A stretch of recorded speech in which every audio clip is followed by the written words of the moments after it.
Halo teman-teman, selamat datang di channel Aisas Template. Kali ini aku akan menjelaskan cara menggunakan template F&B Report 1.0 untuk bisnis makanan dan minuman UMKM. Langkah pertama yang harus kamu lakukan adalah membaca panduan penggunaan di bagian Sheet README. Lalu selanjutnya adalah mengaktifkan extension. Ini juga ada panduannya. Caranya itu bisa kalian lihat di video ini ya. Kalian bisa klik extension, pilih app script.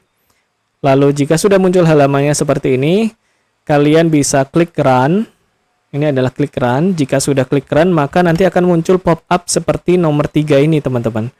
Nah, kalian bisa lanjutin aja langkahnya dari nomor 3 ini sampai nomor 6. Nah, di sini. Kalau sudah, kita ke sheet selanjutnya, yaitu sheet setup. Digunakan untuk mengatur kategori yang akan kamu gunakan di dalam template ini. Contohnya seperti bulan. Nah, ini ada catatan dari aku. Ganti nama bulannya ke bahasa Indonesia jika kamu menggunakan bahasa Indonesia. Lalu kalian bisa menentukan expense. Ini adalah biaya beban di usaha kamu seperti gaji, listrik, biaya sewa, dan lain-lain. Unit ini adalah satuan yang kamu gunakan. Aku di sini lebih memilih miligram pitches seperti itu. Lalu ada menu kategori. Nah, ini sesuaikan saja dengan yang teman-teman jual. Misalnya ada makanan, ada snack, ada kopi, ada non-kopi, seperti itu. Lalu untuk akun ini adalah akun keuangan yang kamu gunakan. Ada cash, ada bank A, bank B, dan ada e-money juga. Lalu di sini adalah profil usaha kamu. Kamu bisa mengisinya. Lalu ini adalah keterangan untuk pihak ketiga, teman-teman. Jadi di sini aku isi dan in dulu ya untuk yang pertama. Ini perlu diisi dan in atau takeaway-nya ini. Lalu ada pihak ketiga yang bisa kalian isi sesuai sesuai bisnis kamu ya. Misal contohnya di sini ada Shopee Food, adminnya itu 20%. Nah, untuk additional ini digunakan untuk menaikkan harga dulu sebelum terkena potongan fee. Jadi harga pendapatan yang kamu terima itu nggak rugi ya. Jadi misalnya contohnya dari modal Rp500 dijual 1.000, kalau nggak ditambahin additional ini maka langsung dipotong 20%. Jadinya kan dipotong 200 ya, sisanya kan Rp800 gitu kan. Nah, untungnya kan jadi 300 aja yang sebelumnya Rp500. Makanya fungsi dari additional ini yaitu menaikkan dulu harganya sebelum dipotong admin. Di sini kamu juga bisa mengisi menu yang kamu jual. Ada 20 slot menu.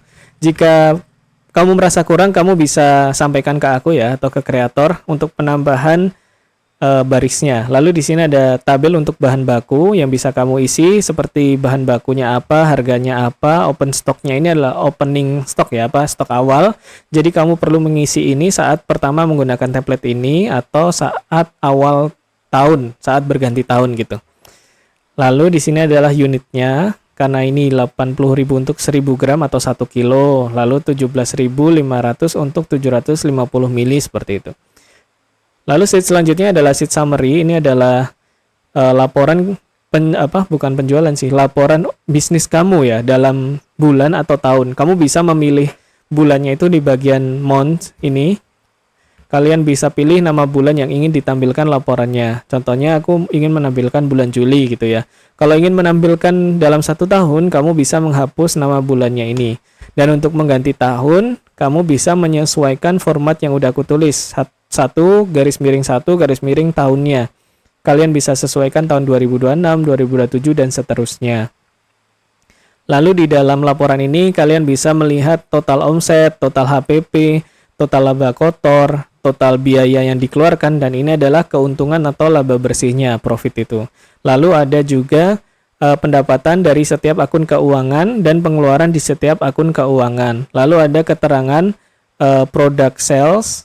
Ini adalah misal kopi susu ini di bulan Juli itu lakunya berapa dan HPP yang digunakan itu berapa dan omsetnya itu berapa, itu ada untuk setiap produk. Lalu di sini juga ada base menu, yaitu penjualan terbanyak di setiap bulannya atau setiap tahunnya. Sheet selanjutnya adalah sheet resep, digunakan untuk menentukan resep atau bahan baku yang digunakan untuk membuat satu menu gitu ya. Nah, ini kan tadi aku udah mengisi di bagian setup tadi ya, untuk menunya ini udah aku isi, maka otomatis akan muncul di bagian sini, di bagian menu. Dan ini otomatis. Untuk kopi cappuccino misalnya, ini aku pilih kategorinya kopi, lalu quantity menu itu adalah berapa jumlah yang bisa dihasilkan dari resepnya. Nah, ini aku pilih satu karena untuk membuat apa? Membuat satu cappuccino ini butuh beberapa resep yang akan aku tulis di sini gitu ya. Jadi misal ini bahan baku yang pertama biji kopi 10 gram misal contohnya.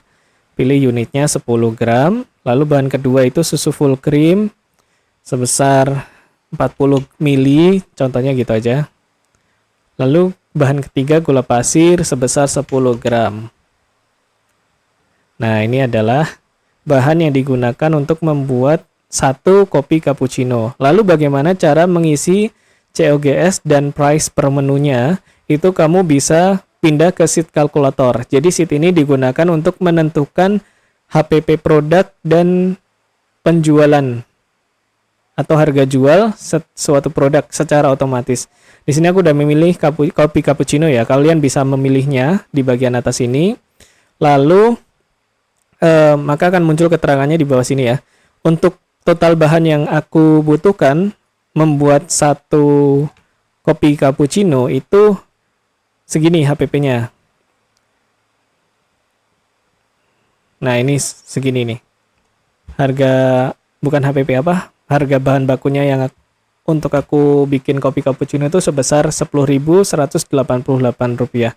Nah, kalian bisa lihat di bagian sini ya untuk bahan baku yang digunakan. Dan kalian juga bisa menyesuaikan untuk profit marginnya itu berapa persen, diskonnya berapa, dan pajaknya berapa. Di sini aku pilih 50% untuk keuntungan yang akan aku ambil. Lalu di sini juga ada tabel labor cost itu untuk biaya tenaga kerja gitu.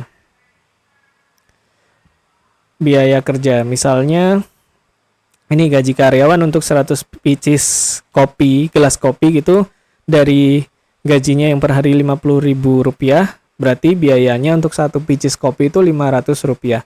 Jika sudah, kalian bisa tekan tombol COGS dan press update ini. Kalian bisa kembali lagi ke sheet resep. Nah, sudah muncul untuk HPP-nya itu Rp10.688 dan harga jualnya itu Rp16.031. Di sini kalian bisa kembali lagi ke kalkulator. Setelah menekan COGS dan press update, maka akan muncul pop-up seperti ini, artinya sudah sukses diupdate harganya. Lalu sheet selanjutnya adalah sheet stock dan purchase. Sheet stock ini otomatis ya, teman-teman, otomatis diambil dari stok awal tadi yang di setup. Ini ditambah dengan pembelian yang ada di stok purchase ini. Misal contohnya gini. Ini kan susu full creamnya kan tadi stok awalnya 750 mili. Aku melakukan pembelian lagi di tanggal 28 supplier A, lalu pilih bahan bakunya itu susu full cream, kuantitinya 750 mili. Lalu ketik harganya, misal 17.500 untuk 750 mili, maka untuk per milinya itu Rp Rp23. Nah, di sini jelas ya, akan bertambah yang tadinya 750 ditambah 750 jadinya 1.500. Ini adalah aktual stoknya yang artinya itu dikurangi dari stok, jadi stok dikurangi dengan penggunaan, maka akan muncul aktual stok. Minimal stok ini perlu kamu isi ya teman-teman. Ini untuk trigger aja, jadi untuk batas berapa sih minimal stok yang aku punya untuk suatu bahan baku. Nanti akan ada statusnya di sini. Misal sudah mendekati minimal stok, maka dia akan muncul tulisan time to order, atau misalnya udah di bawah stok tuh muncul time to order, dan jika sudah mendekati minimal stok itu akan muncul reorder soon. Jika sudah nol atau nggak ada stoknya, maka akan berubah out of stock seperti ini, dan ini sudah otomatis. Sheet selanjutnya adalah sheet transaction. Ini adalah transaksi beban di dalam bisnis kamu. Misalnya di tanggal Juli ya. Kita balik lagi ke Juli. Di tanggal 2 Juli bayar gaji karyawan sebesar 20.000 gitu ya. Contoh aja 20.000. Maka Ini akan muncul di laporan kamu di sheet summary tadi. Nah, ini udah otomatis muncul di bulan Juli ya, karena aku pilihnya bulan Juli 20.000. Kalau aku ganti bulannya ke bulan lain, contohnya bulan Juni, ya laporannya nggak muncul, karena kan tadi Juli. Nah, gitu. Jadi udah otomatis, teman-teman. Seperti itu. Kalian bisa menentukan kategorinya apa dan detail transaksinya apa, misal membayar gaji, lalu akun keuangannya digunakan apa dan jumlahnya berapa. Lalu sheet yang terakhir adalah sheet sales report. Ini digunakan untuk mencatat laporan penjualan. Misal di tanggal 27 kemarin ada penjualan dine-in, pembayarannya melalui cash. Dia beli orangnya kopi susu, jumlahnya 1 gitu. Nah, ini juga terlihat ya, ada 5 slot untuk satu invoice. Jadi bisa sampai 5 item dalam satu invoice gitu. Ini kan udah ada ya, kopi susu 1 kuantitinya harganya 8.507. Ini harganya juga sudah otomatis diambil dari harga resep tadi. Maka jika ada penjualan seperti ini, di stok dan purchase-nya itu akan menambah teman-teman yang di bagian penggunaan ini secara otomatis. Nah, sesuai dengan bahan baku untuk menu tersebut yang terjual, gitu kan. Ya gini. Bentar, untuk satu resep pembuatan kopi susu itu kan membutuhkan 30 gram ya. Nah, maka di bagian stok dan purchase saat penjualan kopi susu, penggunaannya untuk biji kopi adalah 30 gram muncul di sini. Dan stok tadi dikurangi dengan penggunaannya, maka aktual stoknya tinggal 1970 gram. Seperti itu teman-teman. Jika kalian minat menggunakan template ini, kalian bisa klik link yang ada di deskripsi ya. Dan sampai jumpa di video selanjutnya.